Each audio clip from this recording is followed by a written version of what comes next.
Well, good morning, everyone. Good to see everybody. Thanks for coming out. Beautiful fall day, dawning. Hasn't, you know, it's still dark out there. A little red in the sky. Really good to see everybody. Thanks for being here. Well, we got a big morning. Show fingers, Jim. Well, we'll see. We'll see. All right. Yeah, we got a big morning. We got some great guests, some good things to discuss. But anything right off the top? Any introductions? Anybody new here? Anybody hasn't been here before? One of our presenters is. Get the other one. There you go. This is one of our presenters. So, very good. Morning. I'm pretty loud. Morning. My name is Eddie, and I represent the Adaptive Performance Center, and I'll be explaining a few things about the Veterans Day this morning. Thank you. Very good. Welcome, Eddie. Thanks for being here. All right. Ooh. Somebody else. This gentleman's our banker fellow, right? He's back. What I'm best known for, Jim. Yeah. Good morning. Reacquaint us. Reacquaint you. Yeah, I started working for Stockton Bank about a year and a half ago now. Yeah. And you've got a name and everything. Yeah, my name's Paul Langer. That's right. Yeah. Paul. What else would you like to know? How's the banking business these days, Paul? Yeah, it's going just fine. Come see us. We'll help you out. Well, it's under construction, right? Yeah, so we've got some new ones being built here in town. Everyone's seen that, you know. Yeah, it's making good progress. I think, you know, the construction company that we're using is doing a really good job. Right on schedule, so everything should be done on time. I think it's going to be by December of 2025. Wow, very good. Well, welcome back, Paul. Good to see you, sir. Yeah, I saw where they were digging that hole, and I assume that's where the vault will go, the safety deposit boxes. Looks like it's going to be a secure facility. Scoping it out for a robbery. What's wrong? All right. Well, let's see. What else? Who else is there? I see Brenda Neiman's here, our health officer, right? Brenda? Let's give Brenda the one. Brenda, do you want to say a few good words?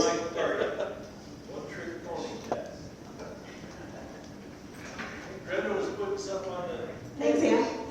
Yes, we are hosting a documentary film series starting next Tuesday. So for 4 months, September. I'm going to borrow somebody's. I don't know those by heart, obviously. September 10th, October 8th, November 12th, and January 7th. We are showing the Invisible Shield documentary series at the Myrna Loy, 6:30 to 8:30. The showing of the documentary will happen for the first hour, and then there will be a facilitated discussion for the second hour. So we're really looking forward to bringing people together, learning together about public health. The documentary series takes us all the way back to the beginning of when public health began. So John Snow, I don't know if anybody knows about John Snow, back in the good old days. And then where we are now, and then where we need to be as we move into the future. So it'll be really great to learn together and discuss together about public health. So we'd love to see everybody come out. All right. Thanks, Jim. Very good. Thank you. Good to see you. All right. Okay, now we're a two-mic party again here. I think we are. All right. Good morning, everyone. Sandy Bauman from Helena College. I have announced this many times, but the first Thursday of every month is Helena College Night at Headwaters. And Joan and her husband are so generous, they always donate a portion of the proceeds on the first Thursday of the month to our scholarship fund. But this month, it's even more fun. So if you have nothing to do tonight, and you'd like to come out and celebrate a really nice two-year college, Joan has agreed to let people vote for a new haircut for her. She's been growing her hair for a couple of years to support our students, and she's going to let people put money in a jar, vote for a new hairstyle, and then she's going to come here to the salon and have her hair cut by our students. So it's super generous. They're such community-minded folks. So come on out, it should be a hoot. All right, at Headwaters Bank and Coffee Shop. Yeah, right in there. Very neat. 5 or so? Yeah, they do, they donate a percentage from 4 until 9. Oop, there. So around 4, our faculty start showing up. They do the percentage of the proceeds to the scholarship fund starting from 4 until the end of the evening, usually around 9. And so, I'm usually there by 5, and it's a good time every first Thursday of the month. All right, very good. Thank you, Sandy. Commissioner Weiss, how you doing? Doing well, thank you. Our sister city. Yes, West Ice City of East Helena. Just wanted to invite you all out to East Helena's big weekend, September 7th on Saturday from about 10 to 3 to 4 to whenever things wrap up. But there will be a block party on Lane Avenue in front of Heritage, and we're brewing, we'll be serving beer, Valley Bank, and then also down Main Street, at Main Street Park, will be the 227 days. So East Helena was founded in September of 1927, and so we celebrate that now annually. The Eagles will be putting that on. So we encourage you to come down. There will be a live band at Main Street Park until the night wraps up. It's also Helena Aviation Days out at the airport and the National Guard from 10 to 4 on Saturday. So we hope to see you all in the eastern part of town all day Saturday. All right, Wes. Now keep that. How'd the barbecue off go? Well, you can ask Ryan when he comes up later on. Oh yeah? Yeah, it was fun. I went with my kids and it was great. Good food. Yeah, I was out there early.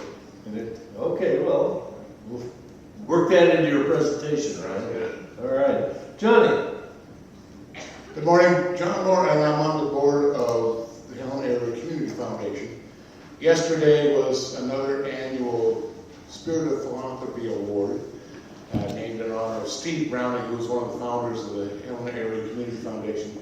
The honorees this year were Jim and Cindy Utterback, who have been so generous, not only with their contributions to the greater good, but also their time and advice to organizations. So they're not here, but if you could give Jim and Cindy Utterback a round of applause, that would be great. Thank you.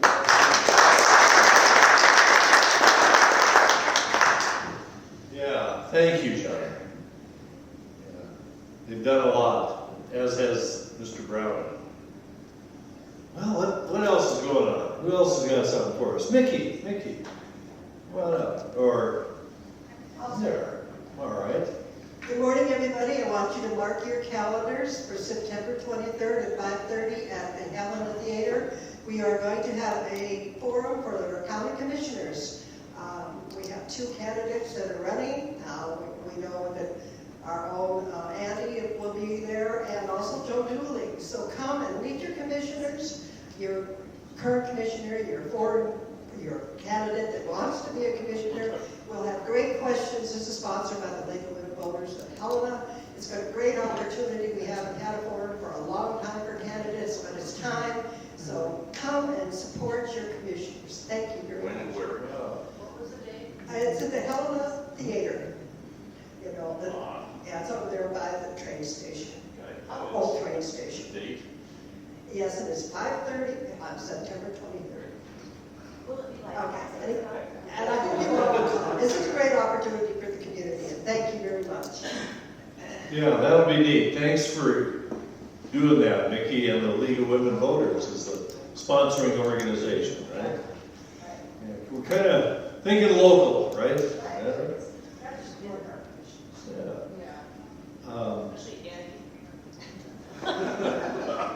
I see Aaron Ferris Olson here. Aaron, I garbled up your name last time you were here. Do you want to just say hello? You're seeking a statewide office, right? Okay, great. Hi, everybody. Yes, but been a couple weeks since I've been back. My name's Erin Ferris-Olson, for those of you who don't know me.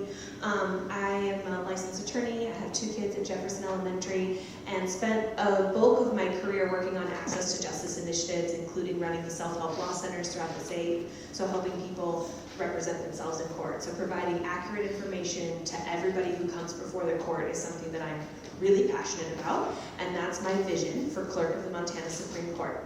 So it is general election season. It's after Labor Day. If you thought you were bombarded before now, I'm sorry to tell you. You're going to be hearing from all of us a heck of a lot more, but I do have some cards. I'd love for you to like and share my Facebook page, and just in general tell people about this election. It's the Clerk of the Montana Supreme Court is an independent office, and that dates all the way back to our 1889 Constitution, and it's actually a partisan race, and it's been that way since 1889, which is a little bit weird.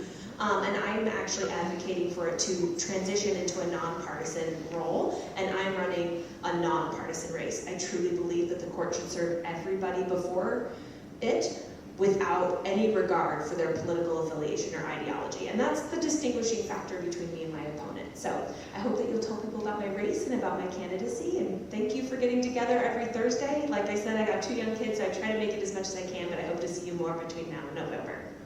Well, thank you, Erin. Thanks for what is his name? Topper, right? What are your kids? Tupper. Tupper, yeah. Yeah, How's he Tupper doing? Nobby. He's good, 3rd grade. Whoa, Yeah. big time. Big time. All right, well, thank you, Erin. Speaking of, we decided to dip our toe into the electoral waters a little bit here at hometown, too. And like the league, we're thinking locally.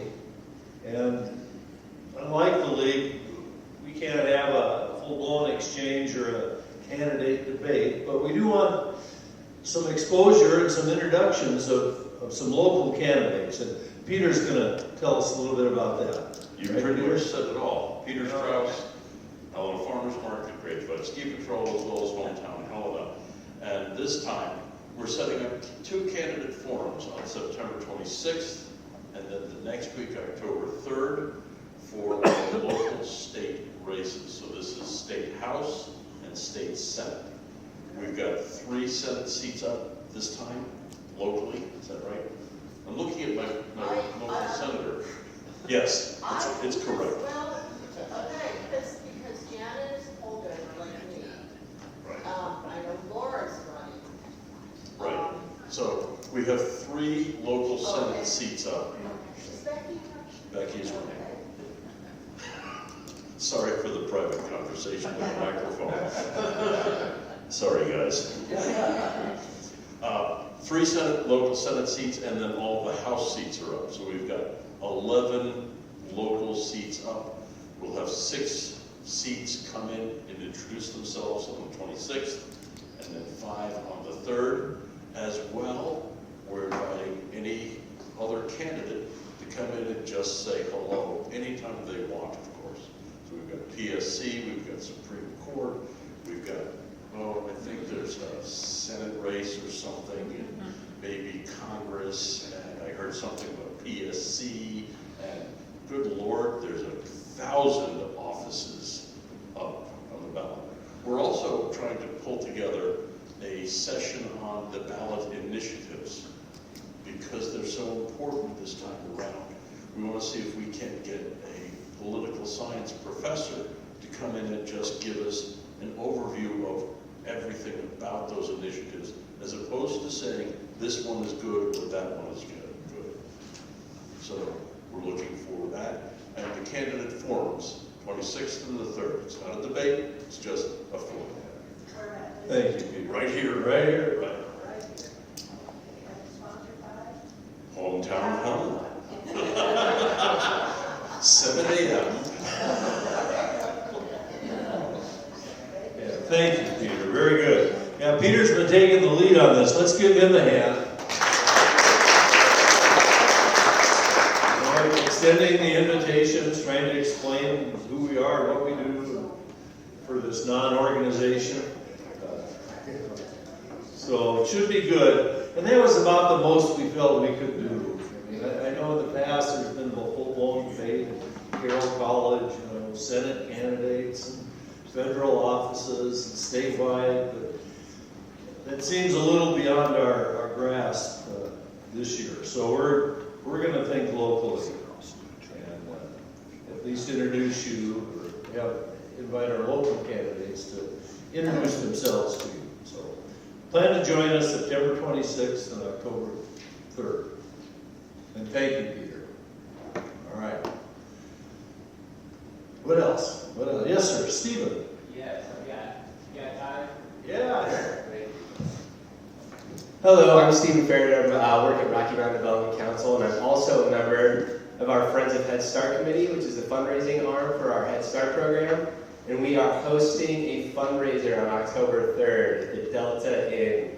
It's going to be an event with an auction. Jim, I know you've been there before. We're going to have an auction, food, a bar, live music by the Wilbur Raymond Trio, actually a very good band. Former Governor Bullock is going to be there emceeing. So we would love your support. Help you buy tickets. You can go to our website at rmdc.net. I also have flyers I'll leave out on this table with more information about the event. Another way to really support us, if you're interested, other than buying tickets, would be if you're the type of person who likes to put silent auction baskets together, things of that nature. That would be really awesome. We're kind of struggling with that part a little bit. So please come talk to me if you're interested. Again, all the information here is on this flyer. And I just want to give some public recognition to Daniel Kocha, our board member and also a Hometown Helena regular. He has bought tickets, donated, and sponsored to the event already. So we really appreciate the support.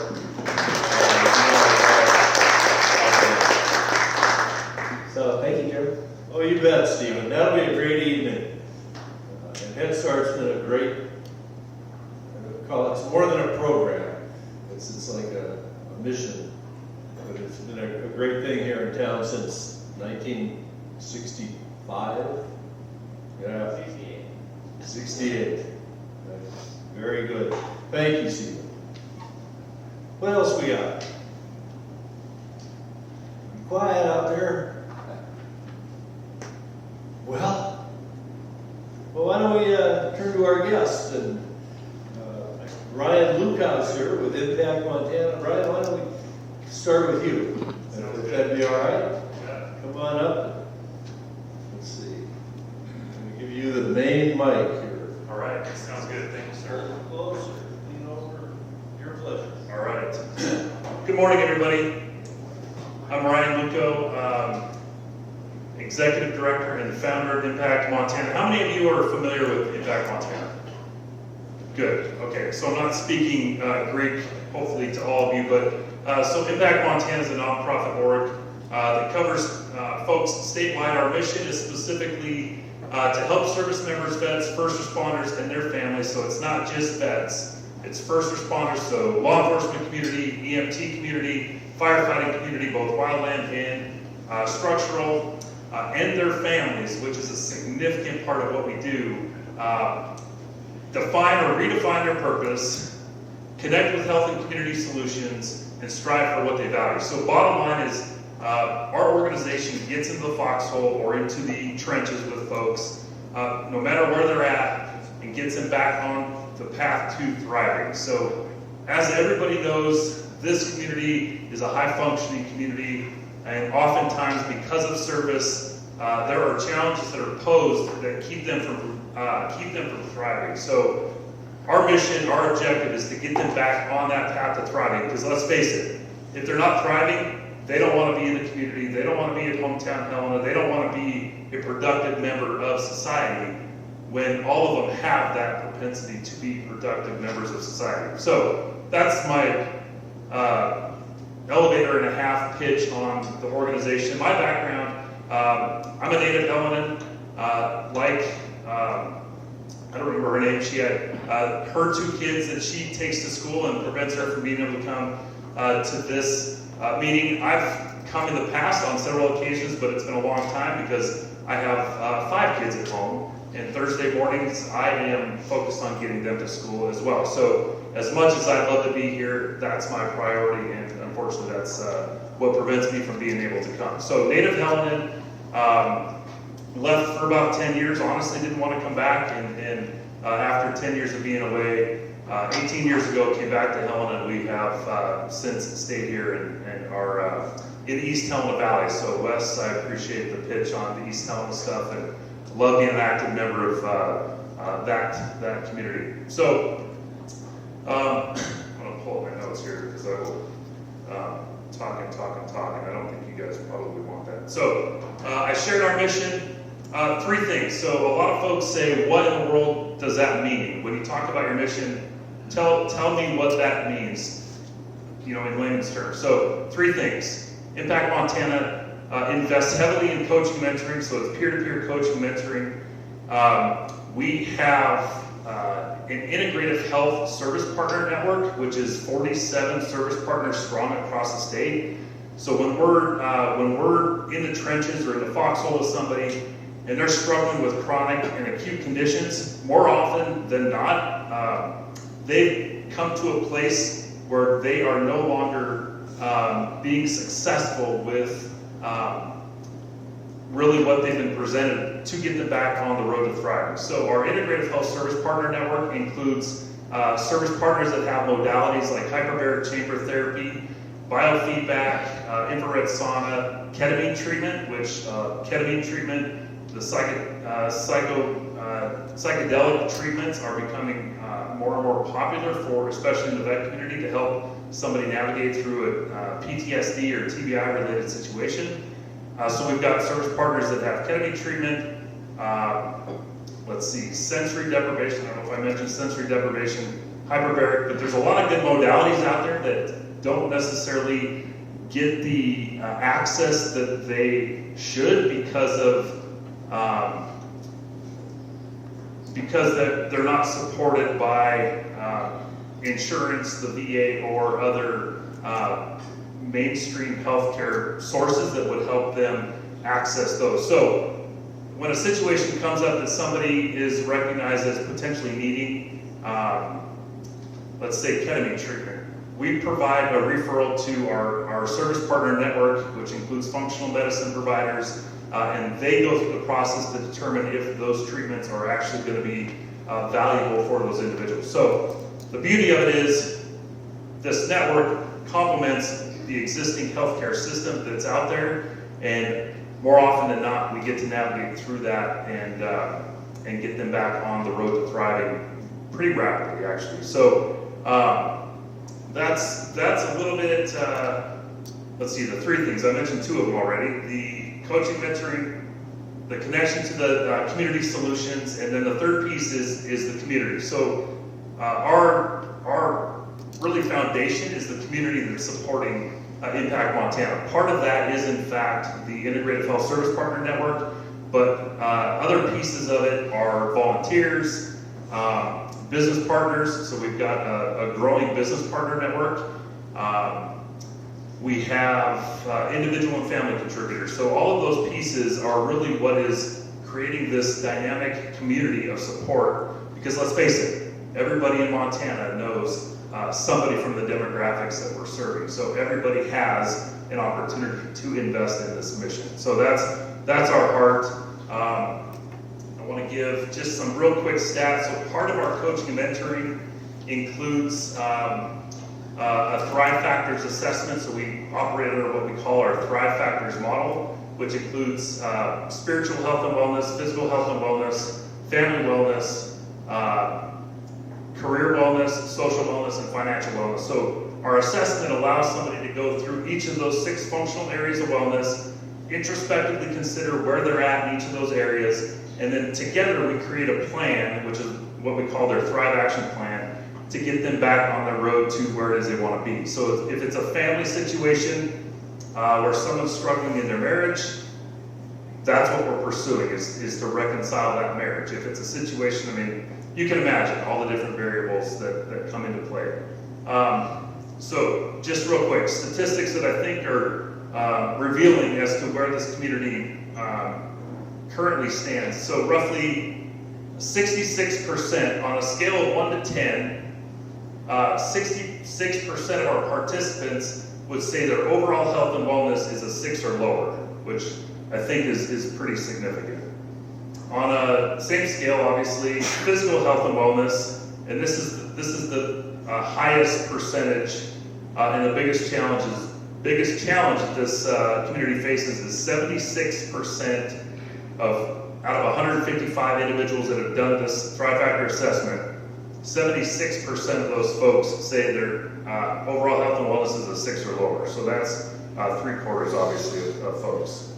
Pretty significant. 60% would say their career wellness is a 6 or lower, also significant. 60% would indicate their social wellness, again, a variable that would prevent somebody from wanting to be in the public, is a 6 or lower. And then 66% would indicate that their financial wellness is a 6 or lower. So our objective, they do the initial assessment, we help them hopefully increase those scores over the course of 2 years. So our programming allows them to participate in our coaching mentoring support for 2 years, and then that allows opportunity for other individuals to step into that program after that 2-year window is up. So we've got 3 program pathways.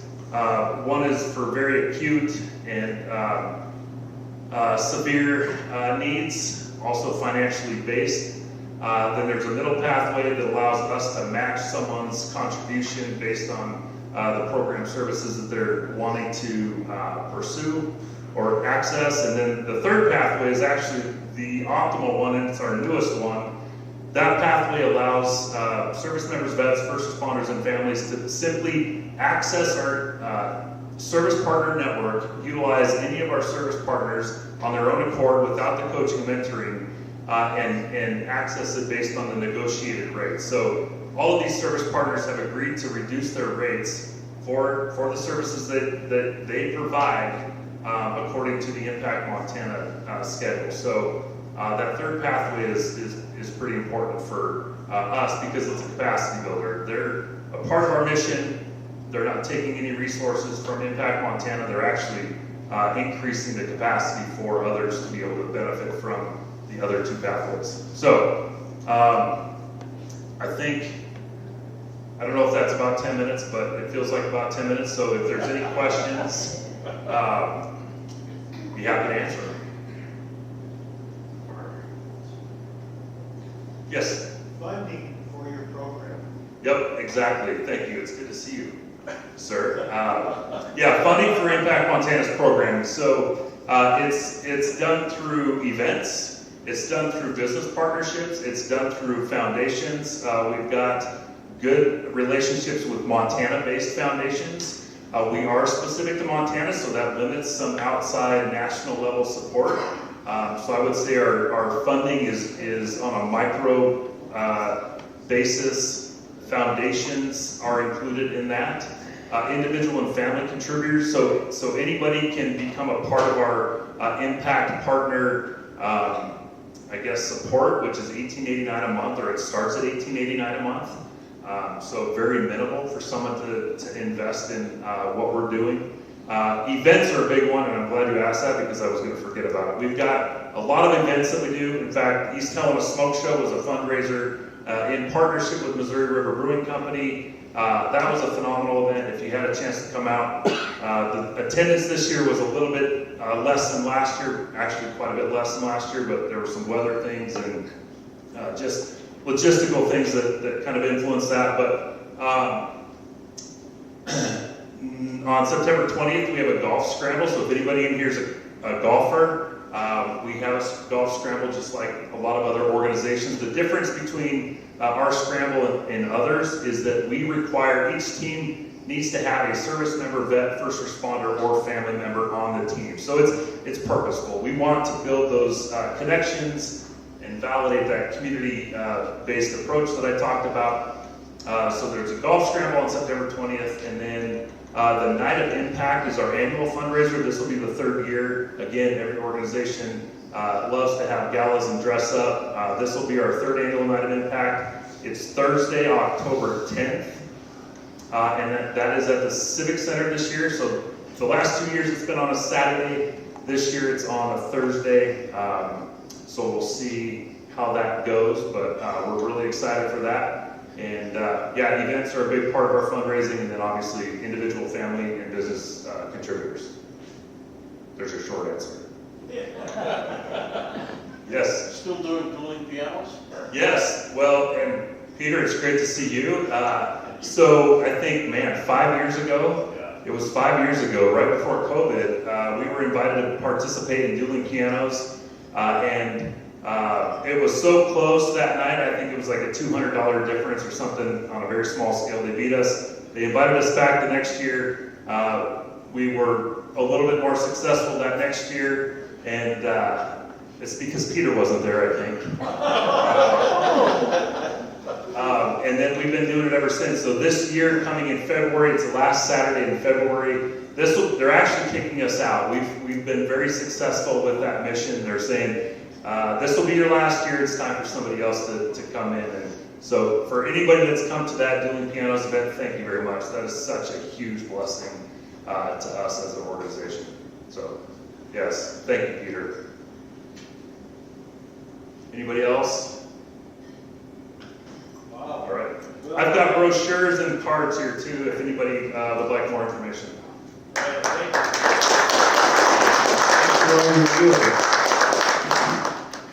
I know when Sheriff Dutton was president of the Montana Sheriffs and Peace Officers Association, he put a real emphasis on, I'll say, emotional health for the officers, detention staff, 911 dispatchers, anybody in that line of work. And so I think that's still going on, isn't it, Under Sheriff? I mean, I thought that was tremendous. It was. Yes, it is still going on. As an office, we're trying to put together a lot more things for mental health for our first responders, our deputies, our detention officers, and anybody who works at the sheriff's office. And these guys were a great partner in some of the situations that we've had, and hopefully continue. We have some good things that we put in for this budget year for mental health for the sheriff's office, and hopefully those will all go through. We can see them through and make everybody better. So, thank you. Very good. I was looking to see if you had your vest on this morning, Under Sheriff. Looks like not. Looks like you got. It's in the truck. Yeah, I'll bet it is. You know, and I tried to process a lot of that, or I'd sit in on some of those sessions at all. I'd conclude to myself, for these guys, their endocrine systems don't work like everybody else's endocrine system works. I mean, they're being flooded with adrenaline or dopamine or serotonin kind of on a regular basis, and it takes its toll. It truly does. So, thank you, Ryan. Thanks for all you're doing. But why don't we get Eddie up here? Let's get Eddie back. Let's talk about adaptive performance and how that fits into this mosaic. Yes, sir. Yes, sir. Thanks for being here, Eddie. Thank you Good very to much. see you. Appreciate it. Thank you very much. Good morning, everyone. Good morning. I sang kids in my unit back in the Marines, so I'm pretty loud. If I am too loud, the Marines can be pretty loud. I'll give you a short synopsis, a short little background on myself. I served in the Marine Corps from 2002 to 2008. I'm a New York native. Moved out here about 14 years ago. In the middle of my last semester, I witnessed a World Trade Center going down with my own eyes. I was 14 blocks away from it. And at that particular point, I was an art design student ready to go to fashion design and go into a career at Ralph Lauren. And instead decided to join the Marine Corps and serve my country. And in doing so, hopefully, from the Marines' perspective, avenging what happened to us in New York City. After that service, however, I spent about 17 years cooped up in the house, not going outside. You know, PTSD, you know, and just my general self-worth was just eroding until there was nothing left. 2 marriages, 4 children, drug addiction, alcohol, everything you can imagine to try to dull the pain. Not to mention PTSD. I totally cannonballed through both my marriages because of some of the things I just could not at that time understand or process. That being said, the Adaptive Performance Center veterans gym, and is a very unique concept. Again, my name is Eddie. I represent Karen Pearson and Rich Krause, who are the founders of this initiative, and they believe in suicide prevention through fitness. Having tried to commit suicide several times miserably, of course, and I failed standing here. Amen. Thank you very much. Absolutely. And I came out of that with a new lease on life. Moving forward, I actually bought into the idea that through fitness, we can get veterans out of their homes and feel empowered, encouraged, nurtured, and nourished again, and ready to go out there and continue to serve the Commonwealth. The strongest and the most fit I ever felt, and the most confident I ever felt, was when I was doing group fitness with my buddies in the Marine Corps. And I kind of forgot that. And sort of going into that, I started sort of, gaining my self-confidence, meeting more people, and slowly coming out of the house.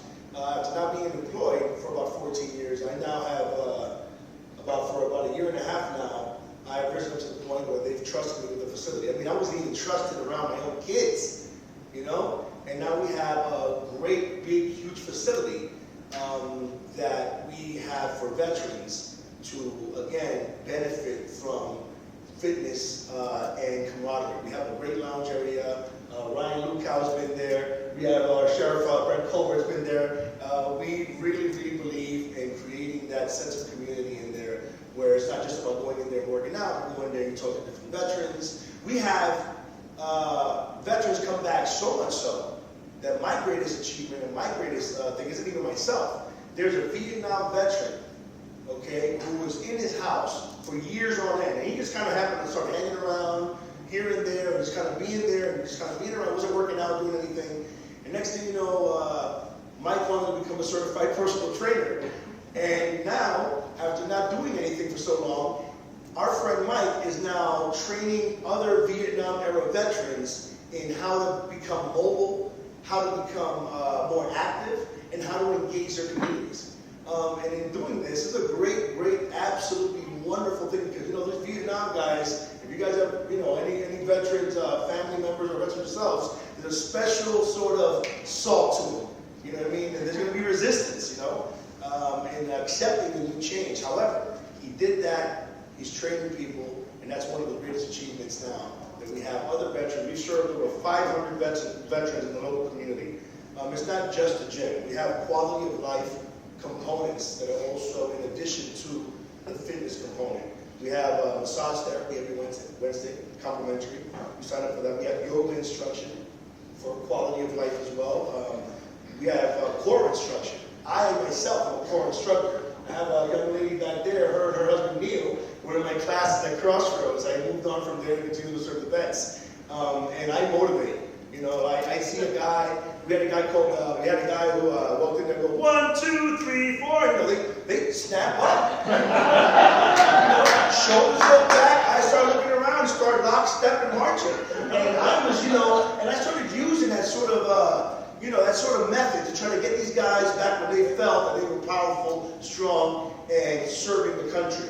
Apart from that, we have movement classes for mobility. I like to work on the back, the core and the back, because, this whole thing I see at Walmart all the time, you know what I mean? When we start getting that back to where we are, you start seeing that confidence come back, and those veterans really wanting to serve and continue to feel that pride of continuing to serve in a community. We also have one-on-ones. I train people one-on-one, so does my staff. We train people one-on-one, as well as spouses.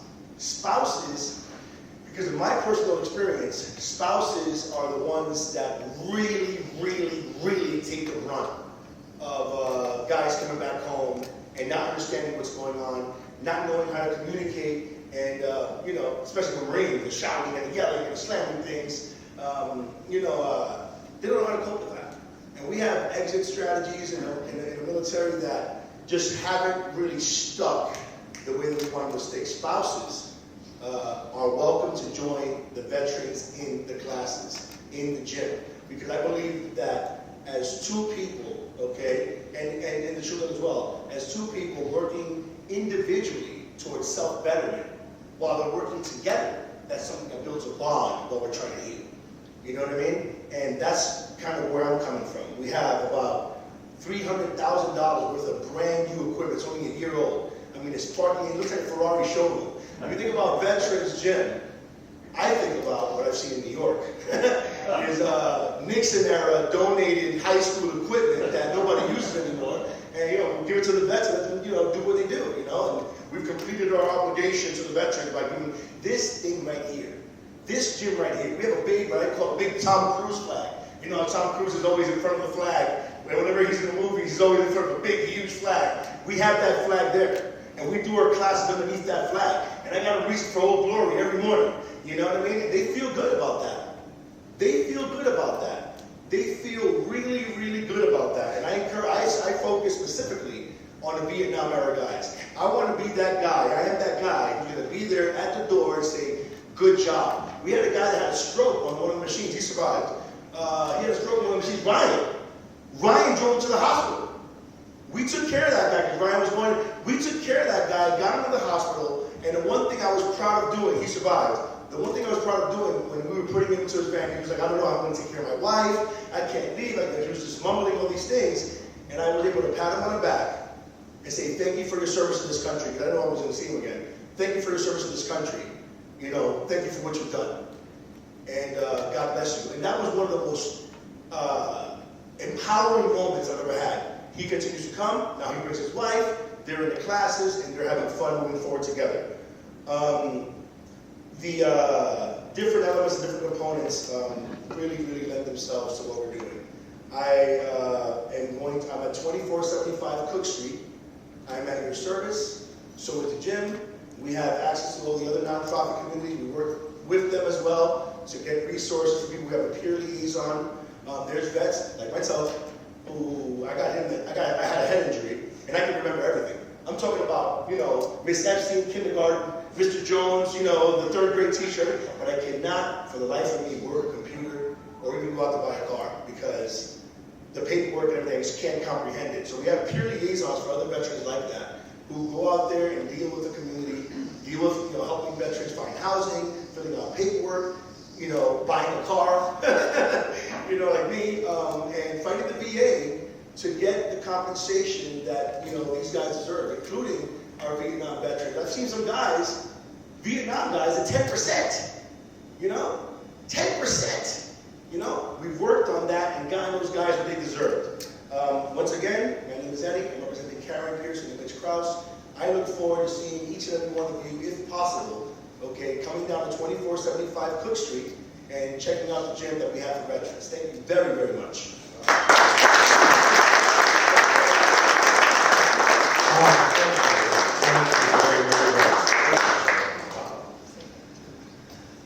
Well, the things you can learn here in the morning. Thank you, Eddie. Thank you very much, sir. You heading out? Yeah, I got to the gym real quick. I'm like the only guy there. Well, real quick, is there anything for Mr. Eddie here? Under Sheriff? Shout out to Eddie and you. From a veteran and a first responder, thank you both for what you do. And if you haven't figured it out, Eddie is high energy. If you ever take one of his classes, you better be ready. I wasn't.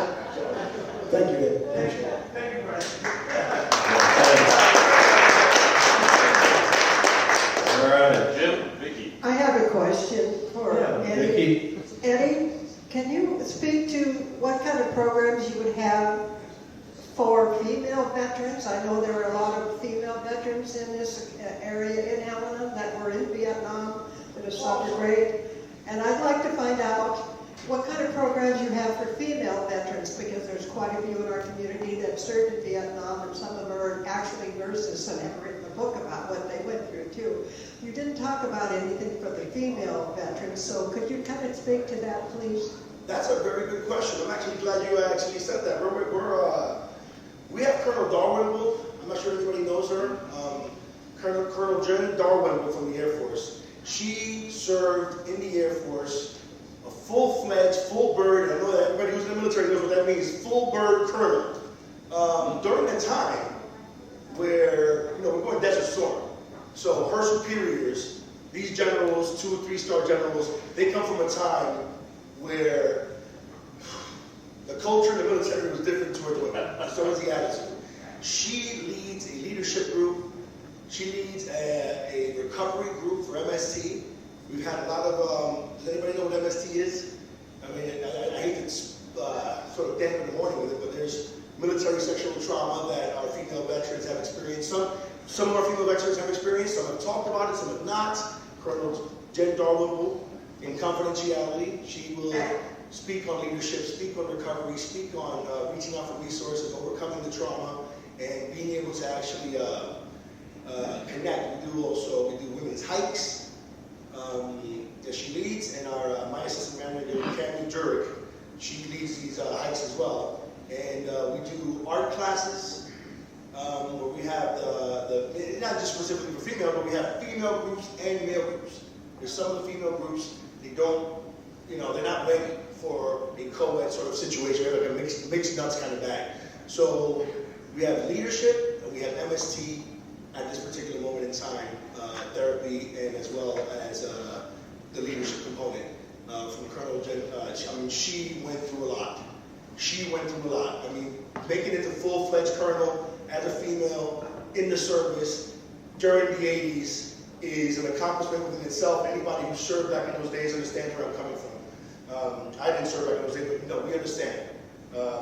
Actually, I can't even really put myself there and understand, but she heads that component, and we do have that available. Please come down so I can go into in more detail for our female veterans. We have space and room for our female veterans. Much love, much respect, and much kindness and compassion.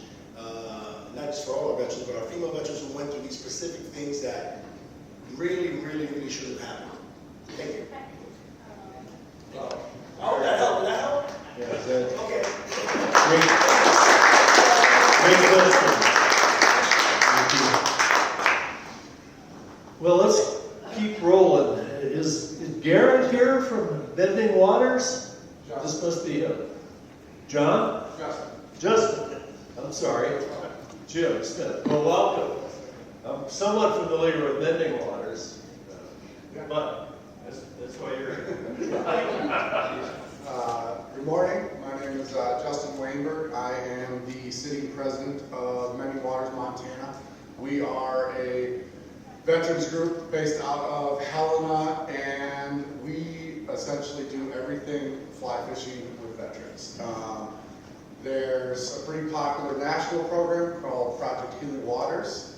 We started with that group back in 2008 and did some, we've kind of always been our own 501c3. We've partnered with the national group, but really we saw a big need just throughout Montana for veterans here, and we have a lot of supporters that really just wanted their money and their efforts to be focused on Montana vets. And so that's kind of why we just do our own thing versus the national.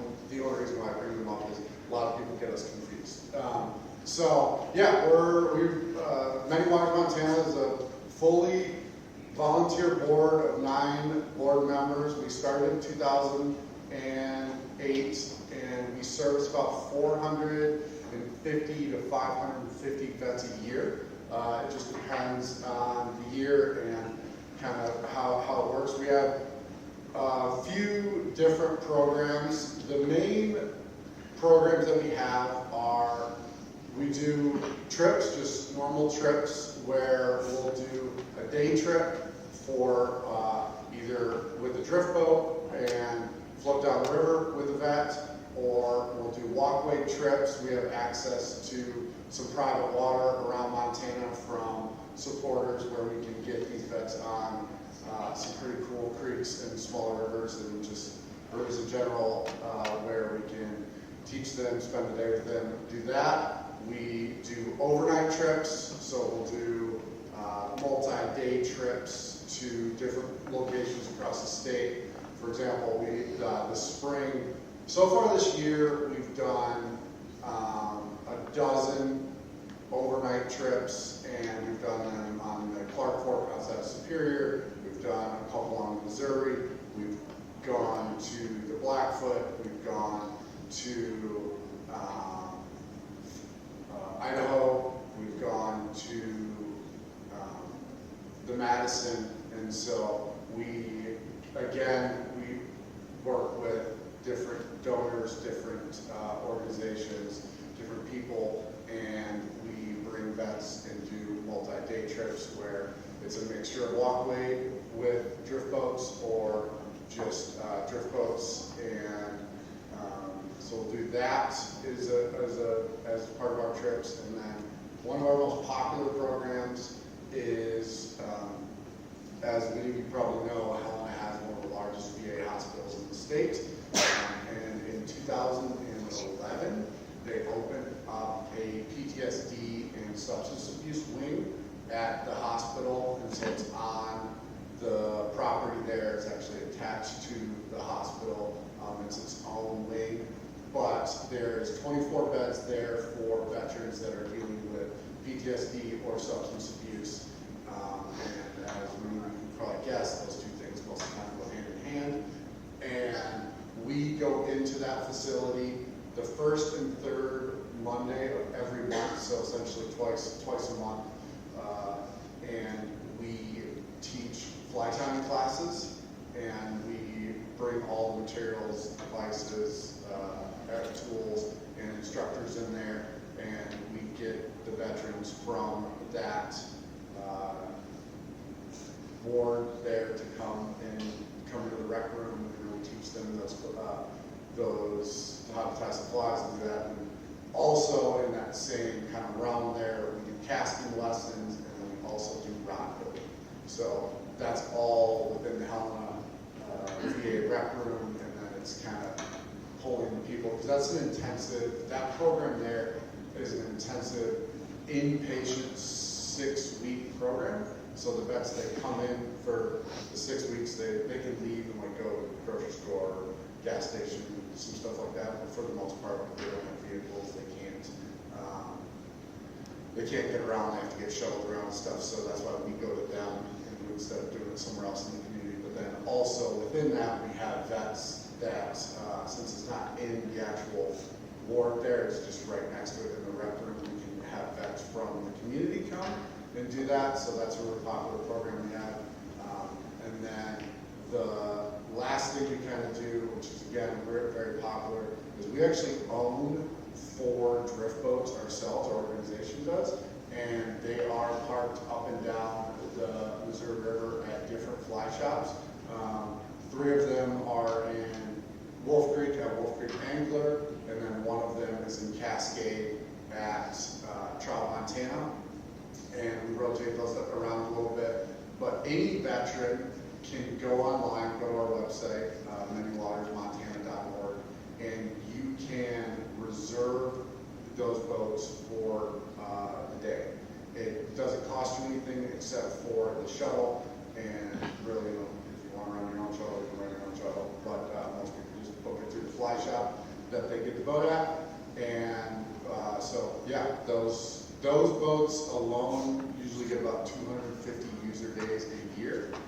So it's a really popular, pretty cool program in the Missouri River. You've probably seen it. It's pretty much a slow-moving lake, so it's pretty safe to be able to let these vets go out there and row the boat themselves. And only one of the people in the boat has to be a vet, so a lot of people do it with their families or do it with their friends, and it's become such a popular program that we have a lot of vets plan their whole kind of summer vacation trip around it. We get people from New Hampshire, Georgia, Michigan, you name it, they come and they reserve those boats and they can use them. We try to make it fair for everyone to get the most amount of use to as many vets as possible. So you can reserve it 2 days in a row and 3 days in a month, is how it kind of works.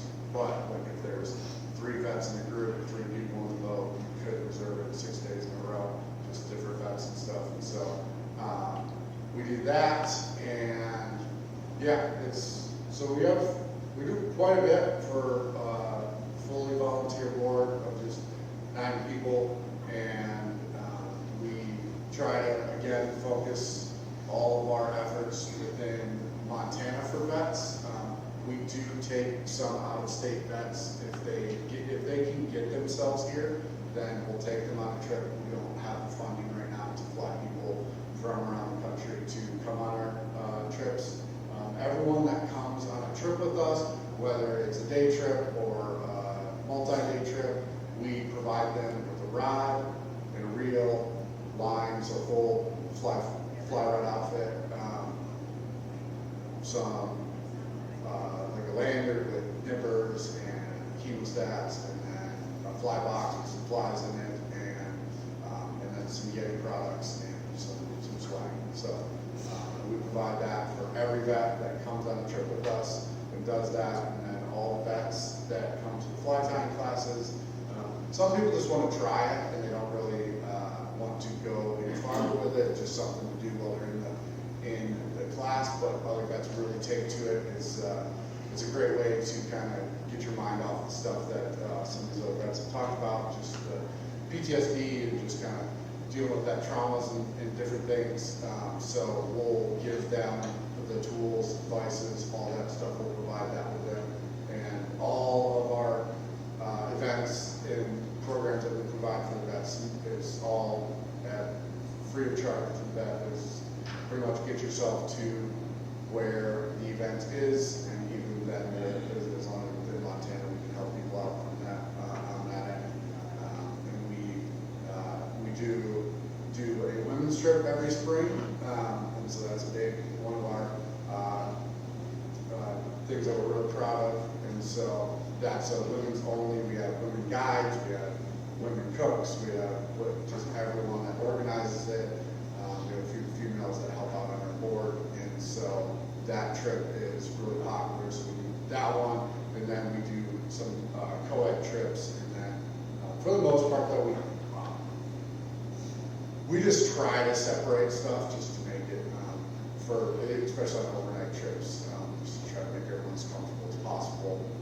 We have most of our board members are veterans or have family members that were veterans, but it's not a requirement to be on the board and volunteer with us. So we're always looking for volunteers, people to help us out. We're always looking for funding, and we're always just looking for different relationships or people that can help us out with lodging or food or any of that stuff.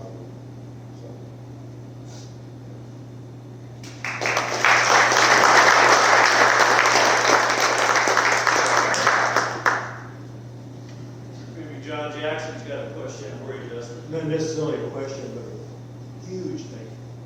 I'm a Vietnam era veteran, okay? I didn't serve in Vietnam. My 2 sons served in Iraqi freedom. My oldest son was in some nasty stuff. We'll not talk about it, which is fine. He benefited from your healing waters, and he's got PTSD real bad.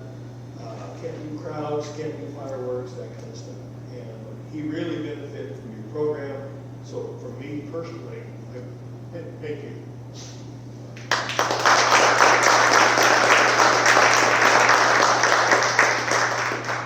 Yeah, I appreciate you saying that.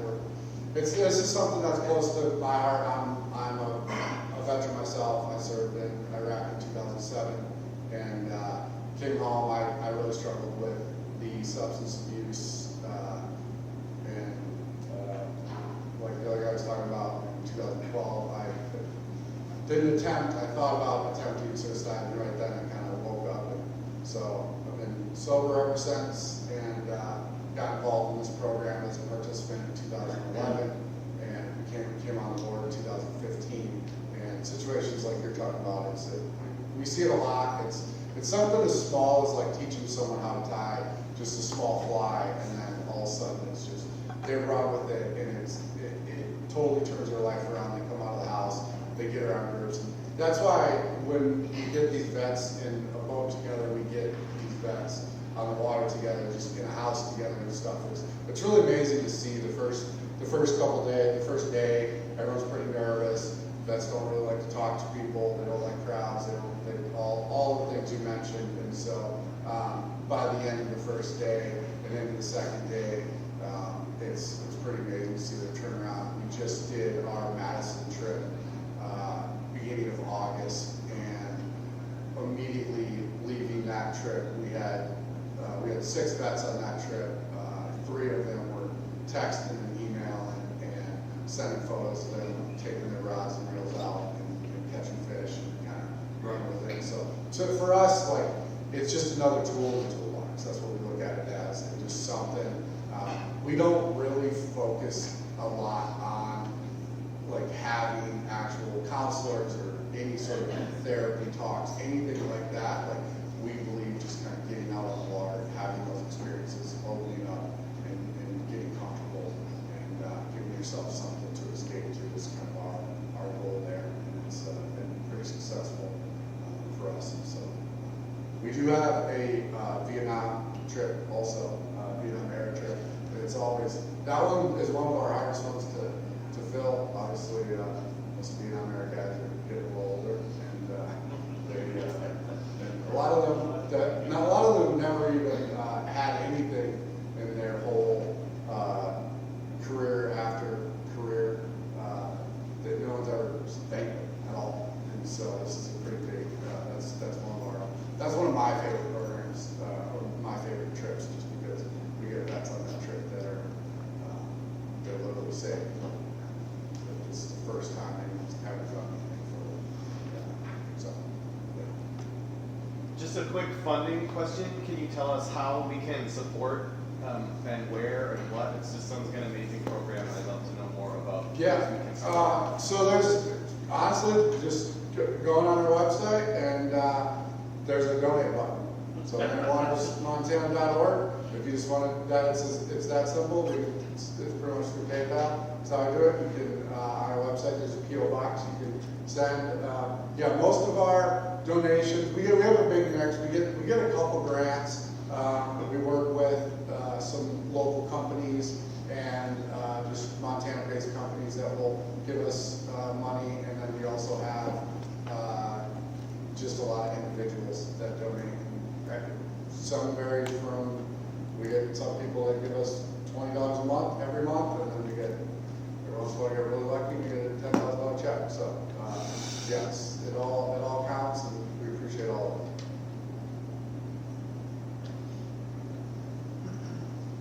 Thank you, Justin.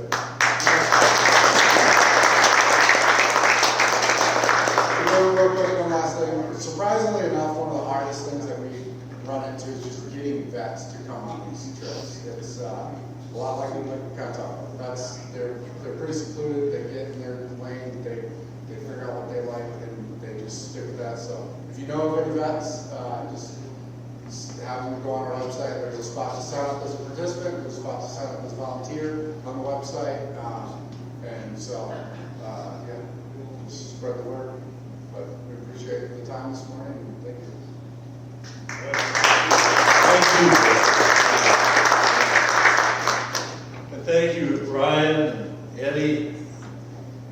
Thank you, Mr. Jackson. All you veterans out there, John. It's just amazing. It's just truly amazing the selflessness that people do. And the good work that goes on in this little town. Well, but it's 8:04. We gotta get to work. So I guess we'll go ahead and knock off.